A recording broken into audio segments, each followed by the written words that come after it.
গাজরের হালুয়া বানাবো। তো যাই হোক, গ্রেটারে দেখো একদম ঝিঝিরি করে কুচি নেওয়া হয়েছে গ্রেটার দিয়ে। তো যাই হোক, এবার শীতে কিন্তু আমাদের আরও দুবার খাওয়া হয়ে গেছে, তো আবার বানাচ্ছি, সেটাই তোমাদের সঙ্গে শেয়ার করছি।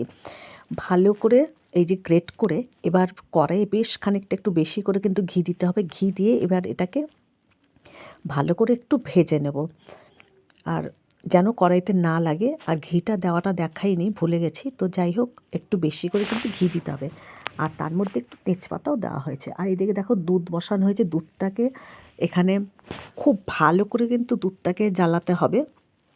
যখন ঘন হয়ে আসবে তখন দুধটা আমি গ্যাসটা বন্ধ করে দেবো। আর নিয়ে নিয়েছি কিশমিশ, কাজু, আর দেখো কনডেন্স মিল্ক নিয়ে নিয়েছি আমুলের, আর নিয়ে নিয়েছি কিছুটা ছানার সন্দেশ। খোয়া ক্ষীর হলে ভালো হতো, তো এই ছানার সন্দেশটাও নিয়ে নিয়েছি। আর দারুণ সুন্দর হয় খেতে। এইভাবে আমি যে প্রসেসে বানাচ্ছি সেটা তোমরা দেখো, এইভাবে করে খেয়ে দেখো, দারুণ লাগে খেতে গাজরের হালুয়া। আর গাজরটা কিন্তু গ্রেটারে কুচিয়ে তারপর কিন্তু হাত দিয়ে আমি রসটাকে চিপে ফেলে দিয়েছি। দেখবে গাজরের যে একটা গন্ধ থাকে, সেই গন্ধটা একেবারেই থাকে না।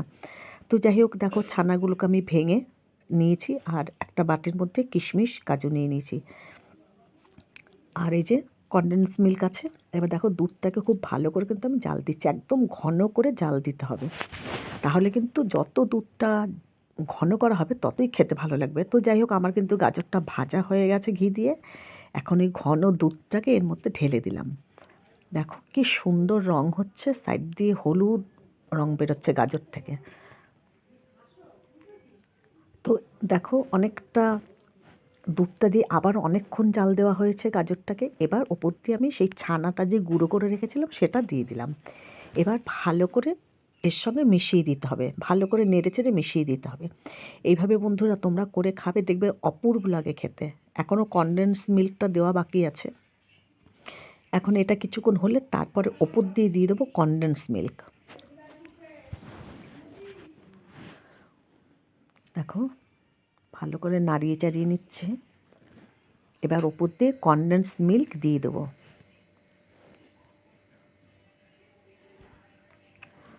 এই কনডেন্স মিল্ক দিলে দারুণ টেস্ট হয়। তোমরা কিন্তু এমনি গুঁড়ো আমুল দুধ এনেও দুধের মধ্যে গুলেও দিতে পারো, সেটা দিলেও হবে।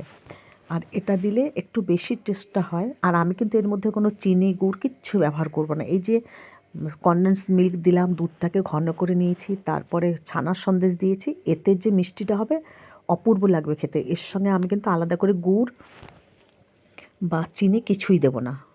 আর বেশি চিনি দিলে ঘরের কেউ খেতেও চায় না। অতিরিক্ত মিষ্টি দিলে এটা একটা হালকা মিষ্টি হবে, আর দারুণ লাগে খেতে। ভালো মিষ্টি হয়ে যায় কনডেন্স মিল্ক দিলে, হালকা হয় না। হালকা বললাম ঠিকই, কিন্তু ভালোই মিষ্টি হয়। তো যাই হোক, দেখো এটা ভালো করে ঘন করে কিন্তু এটাকেও জাল দিতে হবে, একদম ক্ষীরের মতো হয়ে যাবে, আর অপূর্ব হয় খেতে। প্রায় হয়ে এসেছে। এর উপর দিয়ে আমি এখন দেবো কিশমিশ, কাজু। দেখো একটু বেশি করে কিশমিশ কাজু দিয়ে দিলাম। এবার কিছুক্ষণ নাড়িয়ে চাড়িয়ে এবার এটাকে নাবিয়ে নেব। দারুণ হয় বন্ধুরা খেতে। দেখো কারা কারা ভালোবাসো খেতে অবশ্যই জানাবে, লাইক করো, আর আমার চ্যানেলটাকে সাবস্ক্রাইব করে নিও, দীপ্তি রান্নাঘর। দেখো গাজরের হালুয়া কিন্তু আমার একেবারে রেডি। আমি গ্যাসটা কিন্তু বন্ধ করে দিয়েছি। দেখো নাবিয়ে নিলাম, দেখেছো একদম ক্ষীরের মতো হয়েছে।